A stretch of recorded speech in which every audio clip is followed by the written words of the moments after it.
పాటల ద్వారా ఆరాధన ద్వారా మీరు మహిమపరచబడ్డారు. తండ్రి, ఇదిగో నీ వాక్యం వినాలని ఆశతో ఉన్నాం. అందరినీ జ్ఞాపకం చేసుకొని మా ప్రాణాలను చూపించమని క్రీస్తు ప్రభు పేరిట ప్రార్థించి ఆరాధనకి చేస్తున్న అందరికీ ప్రతి ఒక్కరికి పేతురు రాసిన మొదటి పత్రిక, భక్తులైన పేతురు రాసిన మొదటి పత్రిక 5వ అధ్యాయము 10వ వచనం చదువుకుందాం. తన నిత్య మహిమకు క్రీస్తునందు మిమ్మును పిలిచిన సర్వకృపానిధియగు దేవుడు కొంచెము కాలం మీరు శ్రమ పడిన పిమ్మట తానే మిమ్మును పూర్ణులుగా చేసి స్థిరపరిచి బలపరిచి. దేవుడి స్తోత్రం, దేవుడికి స్తోత్రం, దేవుడి స్తోత్రం. పరిశుద్ధాత్మ ఈ రోజు మనందరితో మాట్లాడాలని ఇష్టపడుతున్నారు కనుక మనం జాగ్రత్తగా భయం భక్తి కలిగి దేవుని వాక్యాన్ని విందాం. ఇక్కడ చక్కటి మాట పేతురు మరి వివరిస్తూ చాలా మంచి మాట చెప్పాడు. మొదటిగా మనం ఒకటి జ్ఞాపకం చేసుకున్నాం, శ్రమ.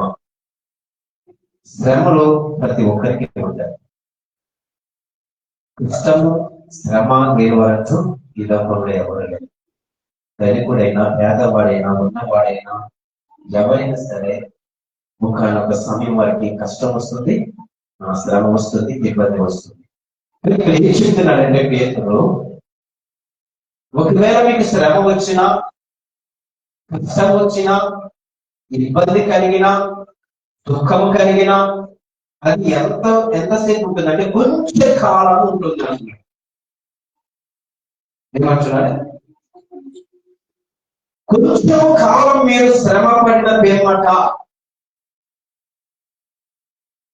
కొంచెం కాలం మీకు శ్రమ రావచ్చు, ఇబ్బంది రావచ్చు. దాన్ని తట్టుకుంటే కనుక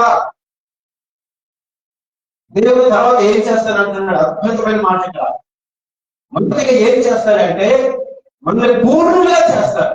అంటే సంపూర్ణులుగా చేస్తారు. అంటే సంపూర్ణ అంటే క్రీస్తుని వెంబడించిన బిడవగా. ఇంకా సంపూర్ణ ఏమంటాం? దేవుడైన సర్వం, దేవుడే సమస్తం నాకు అని ఎప్పుడైతే మనం అంటామో అప్పుడు మనం ఎలా ఉంటాము? పూర్ణులుగా, సంపూర్తిగా మనం దేవుని కలిగి ఉంటాము. దేవుడిని మనస్ఫూర్తిగా ప్రేమిస్తాము. విశ్వాసం మనం నిలకడగా ఉంటాము.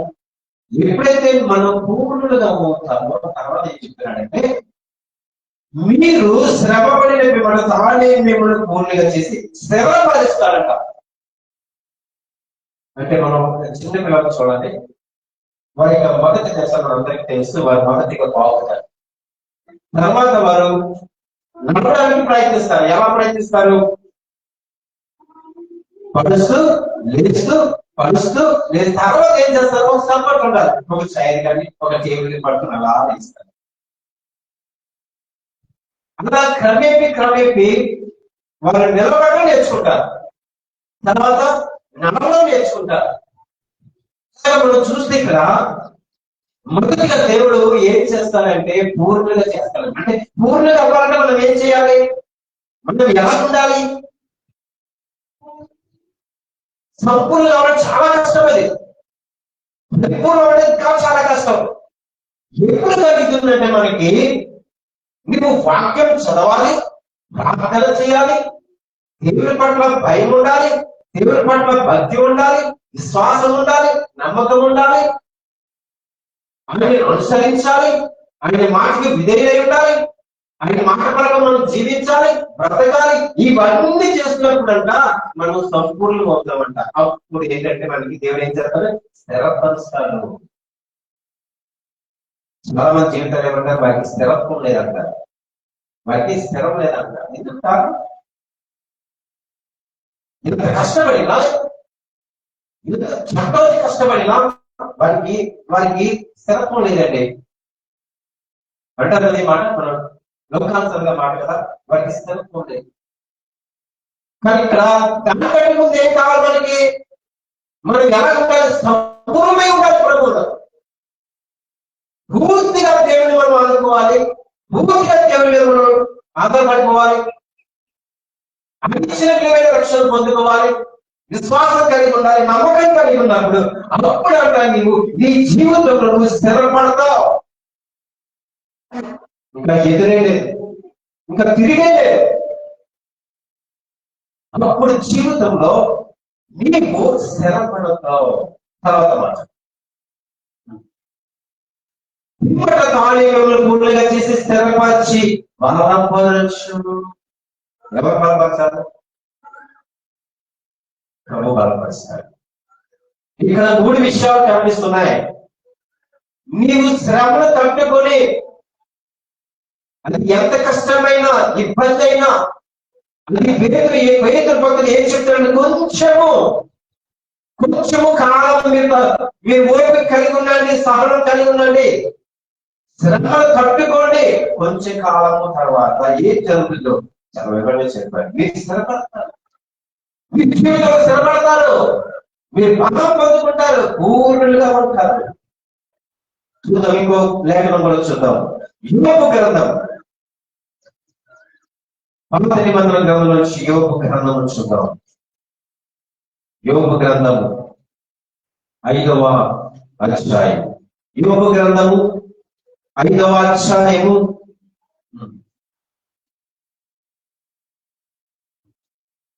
7వ వచనం చూద్దాం. నిప్పు రవ్వలు పైకి ఎగురినట్లు నదులు శ్రమానుభావులకే కొట్టుచున్నారు. ఏంటి అర్థమవుతుందా? శ్రమ ఉండకూడదు, కష్టం ఉండకూడదు, ఇబ్బంది ఉండకూడదు. చాలా మంది ప్రార్థన చేస్తారు కదా, జీవితం సాఫీగా సాగిపోవాలి, కష్టం ఉండకూడదు, ఇబ్బంది ఉండకూడదు, ఏంటి కూడా నష్టం రాకూడదు అంటే ఈ వాక్యం యోబు గ్రంథంలో ఏమని మనకి సెలవిస్తూ వచ్చినాము, ఏం మాట్లాడుతుంది ఇక్కడ వచ్చినాము, మనం చాలా జాగ్రత్తగా చూద్దాం, విందాం. నిప్పు రవ్వలు పైకి ఎగురినట్లు నదులు శ్రమానుభావులకే పుట్టుచున్నారు. ఎవరు? ఏ నలుడైనా సరే వారికి ప్రతి ఒక్కరికి కష్టం అనేది వస్తుంది. వాళ్ళు అందుకే శ్రమ అనుభవించడానికి నలులు పుట్టుచున్నారు. సుఖాలు పొందుకోవడానిక, సంతోషం పొందుకోవడానిక, ఆనందం పొందుకోవడానిక. ఎందుకు శ్రమ?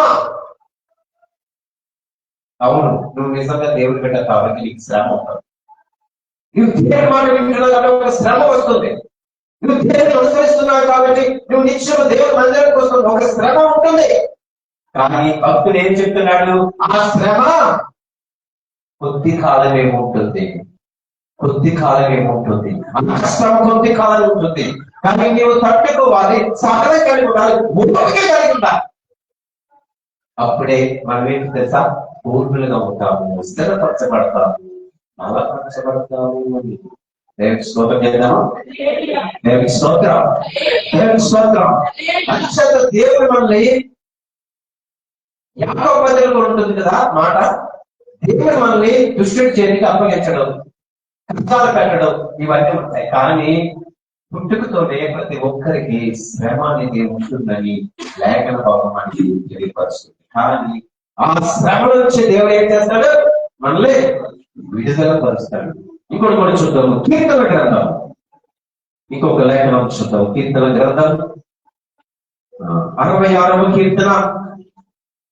66వ కీర్తన ప్రధాన గాయకుడు రచించినటువంటి కీర్తన.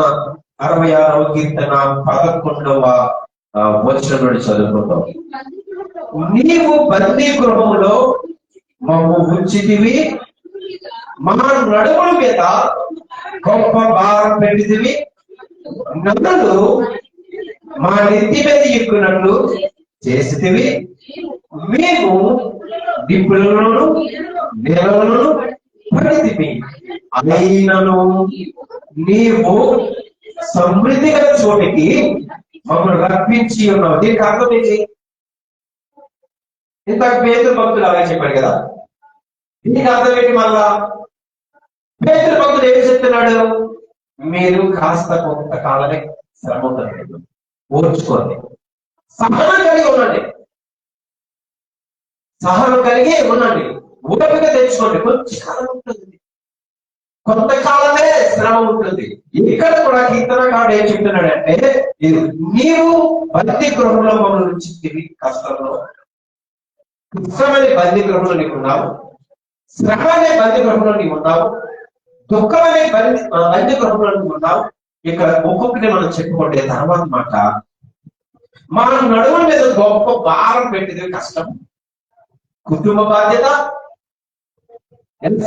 కుటుంబ బాధ్యత మనం ఏం చెప్తున్నాడు అంటే ఇది ఐగుప్తుల గురించి చెప్తున్నాడు, కానీ మన గురించి కూడా దేవుడు మాట్లాడుతున్నాడు. ఓకే, మన నడుమ మీద గొప్ప భారం పెట్టితివి, నదులు మా నెత్తి మీద ఎక్కునట్టు చేసేటివి, మేము నిప్పులను నేలలను పడితివి. ఎంతో కష్టంలో ఉన్నాము, ఇబ్బందిలో ఉన్నాము, బయటికి రాని స్థితిలో ఉన్నాము, బందీ గృహంలో ఉన్నాము. ఇప్పుడు ఏమంటున్నాడు దేవుడు? మళ్ళీ ఏం మాట్లాడుతున్నాడు? అయినను. దేవుడు తప్పిస్తున్నాడు లేదా? అయినా పర్వాలేదు, అయినను నీవు సమృద్ధి గల చోటికి మమ్మల్ని రప్పించి ఉన్నావు. దేవుడి స్తోత్రం.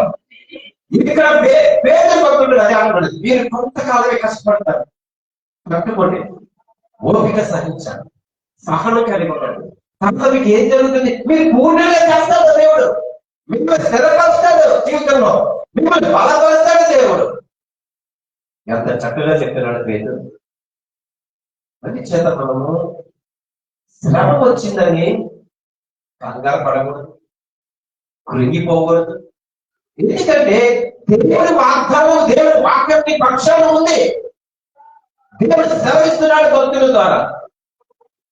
ఒకవేళ శ్రమ వచ్చింది, నా బ్రతికితే, నా జీవితం ఇస్తే, నీ బ్రతికినంతకాల శ్రమ అనుభవించాలా? లేదో నేను దేవుడు పరీక్ష పెడుతున్నాడు. నశించిపోతున్న సువర్ణము అగ్నిలో పడి దానికి పరీక్ష కదా అని అడుగుతున్నాడు భక్తుడు. కానీ మన యొక్క విశ్వాసము, నమ్మకము ఇంకా చాలా ముడిపడినట. ఎందుకు తెలుసా? మీ విశ్వాసం నిరీక్షణకి నిలిచి ఉన్నది. నిలిచి ఉంటారు అంటే మనం ఏంటి? తట్టుకోవాలి. విశ్వాసం ఉందంటే దాన్ని సరిపెట్టుకోవడం కాదు. మన విశ్వాసం ఉంది, నాకు విశ్వాసం ఉంది కాదు, తట్టుకోవాలి. ఆ పరీక్షకు నువ్వు తట్టుకోవాలి. చాలా గొప్ప వాగ్దానం చేస్తున్నాడు దేవుడు నీ జీవితంలో. నువ్వు ఏది కోల్పోయినా, ఒకవేళ నువ్వు అనుకుంటున్నావు నా జీవితంలో స్థిరత్వం లేదు అంటే దానికి మాట గుర్తుపెట్టుకో, కొంతకాలమే. అది ఎప్పుడో తెలుసా? నువ్వు విశ్వాసంలో నిలిచి ఉన్నప్పుడు, దేవుడి పట్ల నమ్మిక కలిగి ఉన్నప్పుడు. నీకు శ్రమ వచ్చినా పర్వాలేదు. ఎందుకు తెలుసా? ఆ మహాదేవుడు సర్వశక్తిమంతుడు, దేవుడిని పక్షాన ఉన్నాడు. ఇది మనం గుర్తుపెట్టుకోవాలి, ఎప్పటికీ మర్చిపోకూడదు. అందుకే యోగు కూడా ఏమంటున్నాడు? నరులు ఎందుకు పుడుతున్న వారు శ్రమ అనుభవిస్తారు ఖచ్చితంగా. ప్రతి ఒక్కరు, ఎవరికి సుఖం అనేది ఉండదు. ఈ లోకంలో ఎవరికి శ్రమ అనేది లేకుండా ఉండలేదు. ప్రతి ఒక్కరికి శ్రమ ఉంటుంది, కానీ ఆ శ్రమ నుంచి తప్పించే దేవుడు మనకు ఉన్నాడు. దేవునికి స్తోత్రం. మనకున్నాడు ఆయన. అందుకే కొంతమంది మన యొక్క జీవితాన్ని చాలా చేసుకుంటూ, నా జీవితం అయిపోయింది, నా బ్రతుకు ఎంతలో ముగించింది. చాలా మంది నిరాశ నిస్పృహలో వచ్చారు. ప్రభు నీతో మాట్లాడుతున్నాడు ఈరోజు, సూటిగా నీతో మాట్లాడుతున్నాడు, నీ హృదయంతో మాట్లాడుతున్నాడు దేవుడు. శ్రమ వచ్చిందని కృంగిపోకు, ఇదిగో నీ పక్షాన్ని ఉన్నాను. కష్టం వచ్చిందని కృంగిపోకు, నీకు తోడుగా ఉన్నాను. ఎందుకో తెలుసా? నీ కొరకు నేను ప్రాణం పెట్టాను, నీ కొరకు బలియాగమయ్యాను, నీ కొరకు రక్తాన్ని చిందించాను. నిన్ను స్థిరపరచాలని, నిన్ను బలపరచాలని, నిన్ను ఏం చేయాలని, పరిపూర్ణంగా చేయాలని నా యొక్క ఆకాంక్ష, అంటే దేవుని యొక్క ఆశ. అటువంటి దేవుని మనం ఎందుకు మనము నిర్లక్ష్యం చేస్తాము? సమస్తం ఇచ్చిన దేవుడు ఒక శ్రమకేనా మనం దేవుడు మర్చిపోతాం? నీకు ఒక చిన్న కష్టం వచ్చినప్పుడేనా దేవుడిని నిందిస్తాం? ప్రియ సంగమా, ఈ యొక్క మాటలను ఆలోచన చేస్తే భక్తులు సెలవిచ్చిన మాట, కొంతకాలమే మీరు ఓపిక కలిగి ఉండండి, మీరు మహా అద్భుతం చూస్తారు, మహా అద్భుతం చూస్తారు. ఎంత కష్టమైనా ఒక ఆలోచన మనకి కలిగి ఉన్నప్పుడు అది ఎంత కష్టమైనా నువ్వు ప్రభు వైపు చూడు, ఎంత శ్రమ వచ్చినా నువ్వు ప్రభు వైపు చూడు.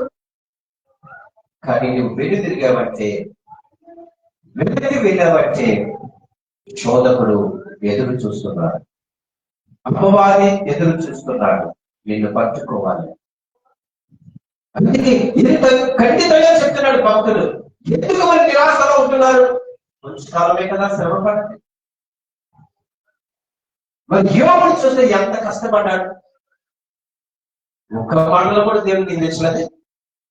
సింహాన్ని కోల్పోయాడు, కుటుంబాన్ని కోల్పోయాడు, ఆస్తి పాసలు కోల్పోయాడు, చివరికి భార్య చేత నిందించబడ్డాడు.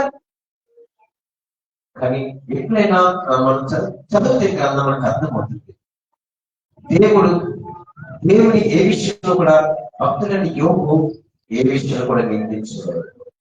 తనకి తెలుసు ప్రభు నా పక్షాలు ఉంటాడు, నేను నీతిమంతుని, దేవుని మాట ప్రకారం నేను బ్రతుకుతున్నాను, దేవుని మాకు అన్యాయం చేయడు అనుక ఒక ప్రకారమైనటువంటి విశ్వాసం యోగుడు. అటు రీతిగానే దేవుడు యోగుని నీతిమంతుడు అన్నాడు. అటు రీతిగానే ఎంతైతే కోల్పోయాడో యోగు మరలా తిరిగి విజ్ఞతలు ఇచ్చాడు మనం చూస్తాం. అంటే ఇప్పుడు యోగుకు అర్థమైంది, ఇది కొంతకాలం ఈ శ్రమ ఉంటుంది, కొంతకాలం ఈ ఇబ్బంది ఉంటుంది, కొంతకాలం ఈ కష్టం ఉంటుందని యోగు గ్రహించాడు. కాబట్టి ఒక్క మాట కూడా మాట్లాడాల దేవుడి మీద. అదే మనమైతే ఏం చేస్తాం? ఒక పని జరగకపోతే, నువ్వు అనుకున్నది జరగకపోతే ఏమంటావు? దేవుడు నాకు తోడుగా లేదు, ఏ ప్రభువు లేదు. ఎంత సులువుగా వేస్తాము. అంటే మనం ఆలోచన చేద్దాము, కష్టంలో సుఖం ఉంటుంది, శ్రమలో సంతోషం ఉంటుంది. అది వర్ణించలేనిది. అంటే ఎలా అనిపిస్తుందంటే, ఒకప్పుడు నేను ఎంతో కష్టపడ్డాను, నా కుటుంబం కూడా ఎంతో కష్టపడ్డాను, ఇన్ని సంవత్సరాలు కష్టపడ్డాను కాబట్టి ఇప్పుడు నేను సంతోషంగా ఉండగలుగుతున్నాను ఉండడం లేదా? ఒకప్పుడు ఎంత దినస్థితి నాది, ఒకప్పుడు నా జీవితం ఎంత భయంకరమైనది, ఎంత కష్టపడ్డాను, నా కుటుంబం కాదు, అందుచేతనే కదా ఇప్పుడు ఏం చేయాలి, ఇప్పుడు ఎలా ఉన్నాను? సంతోషంగా ఉన్నాను. మనమే చెప్తాం కదా. అంటే ఈ వ్యవధిలో ఎంత ఉంది? కొంతకాలమే నీకు కష్టం ఉంది, కొంతకాలమే నీకు శ్రమ ఉంది. అంటే ఇప్పుడు నేను ఏం చేశాడు దేవుడు? ఇప్పుడు ఏం చేశాడు? నేను పూర్ణంగా చేశాడు, స్థిరపరిచాడు. ఇప్పుడు నేను బలపరిచాడు. హ్యాపీగా ఉన్నాను, సంతోషంగా ఉన్నాను, చాలా హ్యాపీగా ఉన్నాను. అంటే మనకి అర్థమవుతుంది కదా, మొదట ప్రతి మనిషికి ఏమొస్తుంది? కష్టం వస్తుంది. ఆ కష్టాల నుంచి నువ్వు బయటకు రావాలని ఎవరు తోడుగా ఉండాలి? నీకు ఎవరు తోడుగా ఉండాలి? నీకు తోడుగా ఉండాలి, నీకు తోడుగా ఉండాలి. శ్రమ కాలంలో, ఇబ్బందిలో ఆయన మాత్రమే విడిపిస్తారు. దేవుని స్తోత్రం. ఎంత మంచి దేవుడు మన దేవుడు, ఎంత మంచి కాపరి. నువ్వు ప్రార్థించకపోయినా నేను కాపాడుతున్నాడంటే, నువ్వు ప్రార్థించకపోయినా దేవుడిని కాపాడుతున్నాడంటే ఎంతగా ప్రేమిస్తున్నాడు మనల్ని.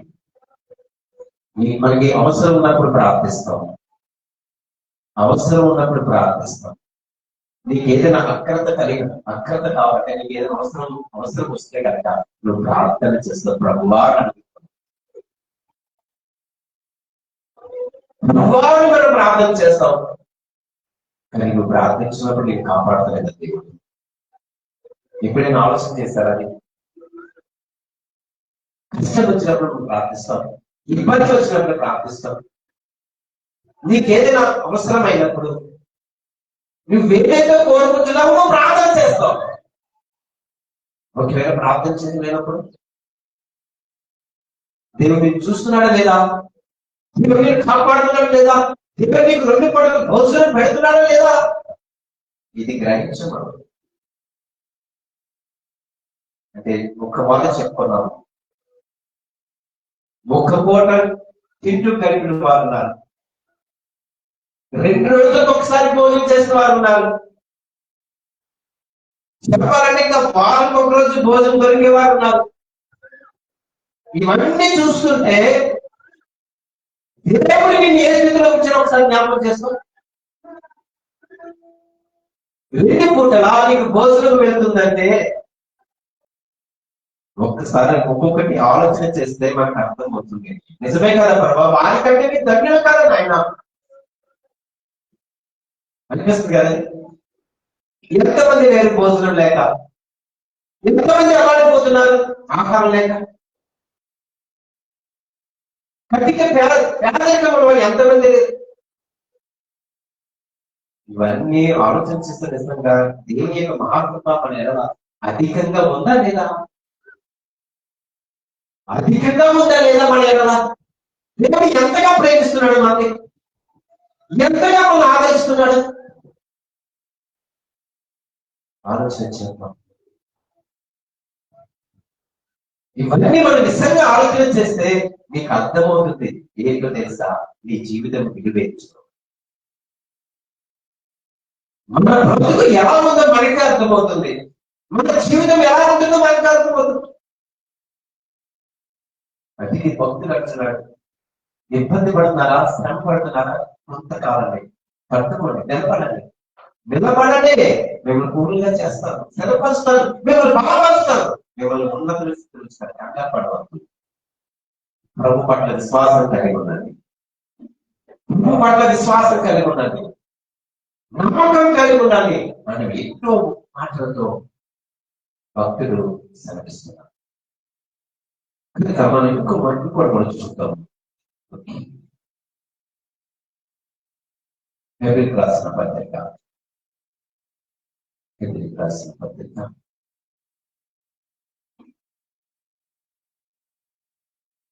6వ అధ్యాయం హెబ్రీయులకు రాసిన పత్రిక 6వ అధ్యాయం మొదటి వచనం. కాబట్టి నిత్యము విడిచి మారు మనసు పొంది దేవుని యందలి విశ్వాసం గోచర బోధయు హస్త నిక్షేపయు మృతుల పునరుత్థానము నిత్య తీర్పును అను పునాది మరలా క్రీస్తును కూర్చున్న మూలోపదేశం అని సంపూర్ణ మొదటకు సాగిపోతుంది. చూసారు ఇక్కడ కూడా మనం ఒక్కొక్క మాట మనం గురించి మాట ఏంటంటే, మూలోపదేశం మాని సంపూర్ణకు సాగిపోతాము. ఎక్కడికి సాగిపోవాలి? మరలా చదువుతాం చూడండి, 6వ అధ్యాయము 2వ వచనం చదువుతాం. దేవుని యందలి విశ్వాసమును 1, 2 బాప్తిస్మములను గురించిన బోధయు. మాట బాప్తిస్మం తీసుకున్నామంటే దానికి తగ్గ బోధను వినాలి. ఏదో తీసుకున్నాను కొత్త బట్టలు వేసుకున్నట్టు కాదు ఇది. ఏమండి చదువుదాం పట్ల చూడండి.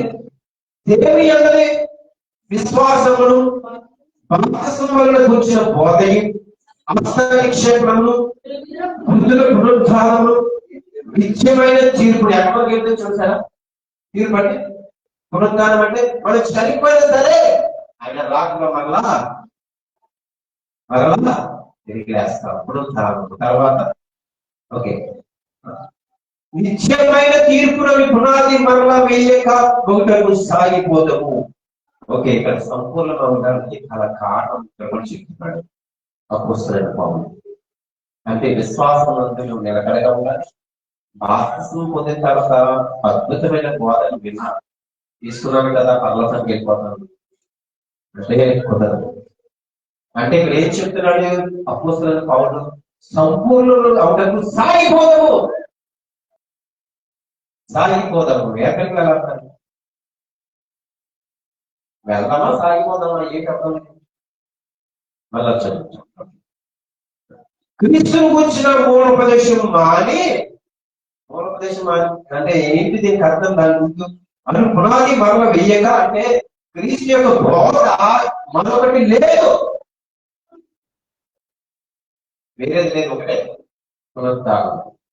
అంటే ఇక్కడ మనం ఆలోచన చేస్తే నీవు దేవుని యందు భయభక్తి కలిగి విశ్వాసం కలిగి బాప్తిసం పొంది చక్కటి బోధ వినాలి. విన్న తర్వాత ఏమంటాడు అపోస్తలుడైన పౌలు, తర్వాత మనకి పునరుద్ధానం ఉంటుంది, పునరుద్ధానం ఉంటుంది, మనం చనిపోయిన మరలా మనకి పునరుద్ధానం ఉంటుంది. తర్వాత ఏమంటున్నాడు, అందుచేత మనము సంపూర్ణ ఒకరికి సాగిపోతాం. రండి, ఈ మాటలు నాకు రండి, వినండి ఈ మాటలు, ఊరికి చెప్పట్లేదు లేకుండా. అందుచేత మనం ప్రతి ఒక్కరికి పునరుద్ధానం ఉందని నమ్మాలి.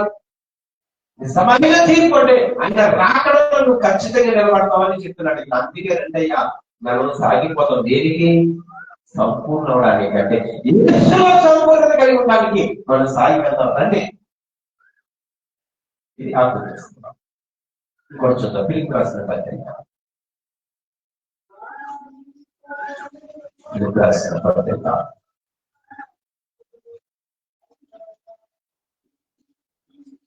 1వ అధ్యాయం 6వ వచనం,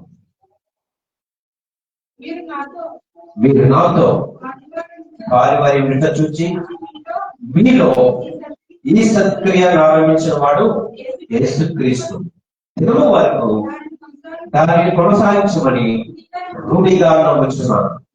కనుక మీ అందరి నిమిత్తం మీరు చెయ్యి ప్రతి ప్రార్థన ఎల్లప్పుడూ సంతోషంతో ప్రార్థన చేయొచ్చు. నేను మిమ్మల్ని జ్ఞాపకం చేస్తున్నట్టు నా దేవునికి కృతజ్ఞతాస్తుతులు చేయొచ్చు. ఓకే, ఇక్కడ కూడా మనం చదివి ముగించుకుందాం. పేతురు రాసిన మొదటి పత్రిక, పేతురు రాసిన మొదటి పత్రిక 1వ అధ్యాయం, పేతురు రాసిన మొదటి పత్రిక 1వ అధ్యాయం 6-7 వచనాలు చదువుకుందాం. ఇందువల్ల మీరు మిక్కిలి ఆనందించుచున్నారు కానీ అవసరమును బట్టి నానా విధములైన శోధనల చేత ప్రస్తుతమున్న కొంచెము కాలము మీకు దుఃఖము కలుగుచున్నది. నశించిపోవు సువర్ణము అగ్ని పరీక్ష వలన శుద్ధపరచబడుచున్నది కదా, దానికంటే అమూల్యమైన ఈ విశ్వాసము ఈ శోధన చేత పరీక్షకు నిలిచినదై యేసుక్రీస్తు ప్రత్యక్షమైనప్పుడు మీకు గొప్పను మహిమయు ఘనతయు కలుగుటకు కారణమవుతాయి. ఎంత ధన్యత కలిగింది. దేవుడు మనం మహిమపరుస్తాడా? మళ్ళీ కనపరుస్తాడా? ఎప్పుడు అంటారు? అంటే దేవుడు మనం మెచ్చుకుంటాడా?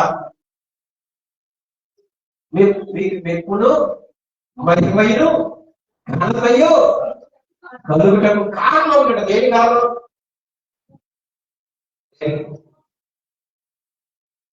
మరలా చదువుతాం. ఎందుకు మరలా చదువుతాం? ఆలోచన. ఇందువల్ల మీరు మిక్కిలి ఆనందించుతున్నారు. మిక్కిలేదు ఎక్కువ తక్కువ? మిక్కిలేడు ఎక్కువ తక్కువ? ఎక్కువ. ఓకే, కానీ అవసరమును బట్టి నానా విధములైన శోధన చేత ప్రస్తుతమున కొంచెం కాలము మీకు దుఃఖము కలుగుతున్నది. ఎక్కడ కూడా పేతురు మొదటి పదవి ఇదే చెప్తున్నాడు. మీకు కొంతకాలము దుఃఖము కలుగుచుంటది, అంటే ఉంటది. కాకపోతే దిగులు చెందవద్దు, జడియవద్దు, మీ హృదయం కలవరపడని ఇక్కడే కొంతకాలానికి దుఃఖము కలుగుతుంది. తర్వాత ఏం జరుగుతుంది? నశించిపోవు అంటే ఏం తెలుసుకోవాలంటే బంగారం అంటే ఏంటి తయారు చేసినప్పుడు ఏమవుతుంది? అగ్నికి పరీక్ష గురవుతుందంట. ఓకే,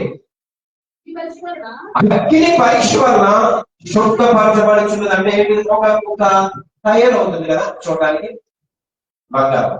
ఓకే, నెక్స్ట్ దానికంటే అంటే బంగారం కంటే అమూల్యమైన మీ విశ్వాసము ఈ శోధన చేత పరీక్షకు నిలిచినదే యేసుక్రీస్తు ప్రత్యక్షమైనప్పుడు మీకు మెప్పును మహిమయు ఘనతయు కలుగుటకు కారణమగును. అంటే దీనికి అర్థమైంది, బంగారు పెట్టిన మన ముందు పేదల భక్తులు సువర్ణం మన ముందు పెట్టాడు. ఎలా ఉన్నది? అగ్నికి ఏ కలిగి ఉంది? పరీక్ష పెట్టారు. అంటే ఏంటి? ఒక రూపం వస్తుంది, ఆకారం వస్తుంది కదా. అలాగే దేవుని బిడ్డకి విశ్వాసం కూడా ఒక పరీక్ష, శోధనలు ఉంటాయంట. దాని మీద మనం ఏంటి? నిలిచిన వారమే ఉండాలి. అంటే కష్టాన్ని వచ్చినా, ఇబ్బంది వచ్చినా, శ్రమ వచ్చినా నువ్వు ఎలా ఉండాలి? నిలిచి ఉండాలి. నిలిచి ఉండాలి. అందుకే ఇప్పుడు ఏమంటున్నాడు భక్తుడు? దానికంటే, సువర్ణం కంటే, బంగారం కంటే మీ విశ్వాసం చాలా విలువైనది, అమూల్యమైనది, అద్భుతమైనది అంటున్నాడు. దానికంటే, వెండి బంగారం కంటే మన విశ్వాసం అంటే చాలా అమూల్యమైనది. ఒకవేళ శోధనలు వస్తే నీవు నిలబడి ఉండాలి, నిలిచి ఉన్నప్పుడే. అప్పుడు అంటా ఏం చెప్తాడు చివరిగా? అప్పుడు మీ విశ్వాసం ఈ శోధన చేత పరీక్షలో నిలిచినదే. అప్పుడంట యేసుక్రీస్తు ప్రత్యక్షమైనప్పుడు. ఎంత మంచి మాట అండి! అంటే శోధన, శ్రమ అనిపిస్తే ఎంత గిఫ్ట్ కదా. అక్కడేమంటున్నాడు పేతురు 2వ పత్రికలో ఏమన్నాడు? మీరు సంపూర్ణులు, మీకు ఏ కలిగి ఉంటుంది? స్థిరత్వం ఉంటుంది. 3వది ఏముంటుంది? బలం ఉంటుంది అంటున్నాడు. ఇక్కడేమంటున్నాడు? మళ్ళా ఏమంటున్నాడు? మొదటి పత్రిక 1 అధ్యాయం 6-7 వచనాల చివరిలో ఏమంటున్నాడు? ఒకవేళ మీ విశ్వాసం గొప్పది, అమూల్యమైనది, శ్రేష్టమైనది, అద్భుతమైనది కనుక మీరు శ్రమ వచ్చినప్పుడు, శోధనలు వచ్చినప్పుడు, మీరు ఆ శోధనకి నిలిచిన వారే ఉన్నప్పుడు ఏంటి? దాన్ని తట్టుకుంటేనే, మీరు సహనం కలిగి ఉంటేనే, ఓర్పు కలిగి ఉంటేనే, ఇప్పుడు ప్రభువు యేసుక్రీస్తు వారు ప్రత్యక్షమైనప్పుడు మీకు ఏం కలుగుతుంది? ఎప్పుడు మహిమయు ఘనత ఇస్తారట దేవుడు మనకి. అది చెప్పమాట వాళ్ళు చదువు. విశ్వాసం ఈ శోధన చేత పరీక్ష నిలిచినదే యేసుక్రీస్తు ప్రత్యక్షమైనప్పుడు మీకు మెప్పును మహిమయు ఘనతయు కలుగుటకు కారణమగును. కారణాలకి ఏం చెప్పాను? ఇప్పుడు నీ విశ్వాసం నిలబడాలి, శ్రమలో నిలబడాలి, కష్టాల్లో నిలబడాలి, ఓర్పు కలిగి ఉండాలి, సహనం కలిగి ఉండాలి. ఇది కొంతకాలమే. మరలా చెప్తున్నాడు భక్తుడు మొదటి పత్రికలో 1 అధ్యాయం 6-7 వచ్చిన చూస్తే, కొంతకాలం మీకు దుఃఖము కలుగుతున్నది కానీ, అక్కడేమంటాడు? కొంతకాలం మీకు శ్రమ వస్తుంది కానీ తట్టుకోండి, దానికి ప్రతిఫలంగా గొప్ప బహుమానం ఉంటుంది. దేవుడు నేను స్థిరపరుస్తాడు, దేవుడు నేను స్థిరపరుస్తాడు, బలపరుస్తాడు, నిన్ను మెచ్చుకుంటాడు, నీకు మహిమ తెస్తాడు, నీకు ఘనత అంతా గల కారణం ఎందుకు ఇవన్నీ? వాపసు పొందినప్పుడు సరైన రీతిలో నువ్వు బోధ అంగీకరించాలి. లేదంటే దానికి నువ్వు జవాబు, నువ్వు దేవుడిసిన ప్రశ్నకు జవాబు చెప్పాలి. ఇప్పుడు ఎప్పుడు ఉంటామంటే ఆయన వచ్చినప్పుడు మనం విడిచి ఉంటానంటే, అందుకే మళ్ళా పేరు భక్తులు అంటాడు ఈ విశ్వాసం చాలా అమూల్యమైనది, సువర్ణం కంటే చాలా అద్భుతమైనది. కనుక ఆ సమయంలో నీకు శ్రమ వచ్చినా, ఇబ్బంది వచ్చినా, కష్టం వచ్చినా నువ్వేం చేయాలి? నిలబడాలి, ఎదుర్కోవాలి, సహనం కలిగి ఉండాలి. దానికి పెద్ద ప్రతిపాదన ఇస్తాడు దేవుడు. ఈ జీవితాన్ని ఆయన ఏం చేస్తాడు? స్థిరపరుస్తాడు, బలపరుస్తాడు, అద్భుతంగా నీ జీవితాన్ని ఆయన మరుస్తాడు. పరిశుద్ధ వాక్యము దీవించి ఆశీర్వదించి మహాపరిశుద్ధుడా, మహాగరుడానికి స్తోత్రాలు చెల్లించుకుంటున్నాం. యొక్క దినాన ప్రభా చక్కటి మాటల ద్వారా మా హృదయాన్ని తెరిచోటండి స్తోత్రాలు. దేవా ఆశల ప్రాణం తృప్తిపరచండి. దినాన ప్రభా ఇగో శ్రమ కొంతకాలమే ఉంటుంది, దుఃఖము కొంతకాలమే ఉంటుంది.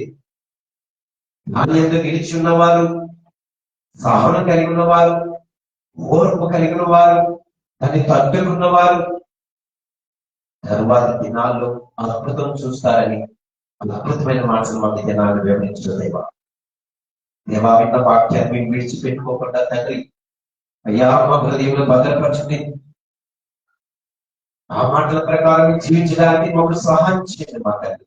ఎందుకంటే మీ మాటలు చాలా విలువైనది, అద్భుతమైన మాటలు తండ్రి. నాయన మీ వింటే బ్రతుకుతాం తండ్రి, మేము పాటిస్తే జీవించగలం తండ్రి.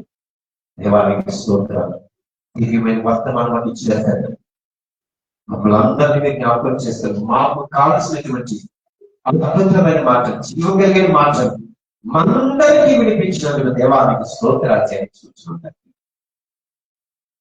ఈ ఆరాధనకి చేసిన బిడ్డలందరూ వచ్చి వందనాలు, కుటుంబానికి వచ్చి వందనాలు తండ్రి. కుటుంబాన్ని స్థిరపరచండి, బలపరచండి నాయన తండ్రి. స్తోత్రాలు. మమ్మల్ని అందరినీ ప్రభా నేను అనుసరించి బిడ్డలుగా పరిపూర్ణంగా చేయమని వేడుకుంటున్నాం తండ్రి. అది మీ వల్లే సాధ్యమ తండ్రి. ఎందుకంటే మా కొరకు ప్రాణం పెంచిన దేవుడు తండ్రి. మాకు మీకు అవ్వలేదు కానీ తండ్రి మీ యొక్క సహాయం వల్లనే మీ పరిపూర్ణంగా ఉన్నాం తండ్రి. అంటే తండ్రి మేమందరికీ దయచేయబడతాం. చెరు బిడ్డలందరూ వచ్చిన వందనాలు స్తోత్రాలు. అలాగే నేను కాలేజ్ గారు ఎవరైతే వీక్షించారు వారిని కూడా జ్ఞాపకం చేసుకుని వారిని కూడా స్థిరపరచండి, వారిని కూడా బలపరచండి. ఈ సమయాన్ని చేతులకు అప్పగించుకుంటున్నాం.